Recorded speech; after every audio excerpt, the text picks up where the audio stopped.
বৃদ্ধাশ্রমের জানালার গ্রিল ধরে ঝাপসা চোখে রাস্তার দিকে তাকিয়ে আছেন ফাতেমা বেগম। আজ ঈদ, কিন্তু তার চারপাশ নিস্তব্ধ।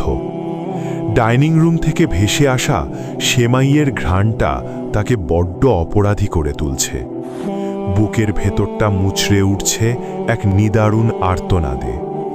অঝরে কাঁদতে কাঁদতে তিনি বিড়বিড় করছেন, খোকা, তুই কি একবারও আমায় দেখতে আসবি না? বড় আদরের ছেলেকে মানুষের মতো মানুষ করতে নিজের সবটুকু সুখ বিসর্জন দিয়েছিলেন তিনি। অথচ আজ সেই ছেলের আলিশান বাড়িতে মায়ের জন্য এক চিলতে জায়গার বড় অভাব। চোখের জল আঁচলে মুছে তিনি দীর্ঘশ্বাস ফেলে আকাশের দিকে তাকালেন।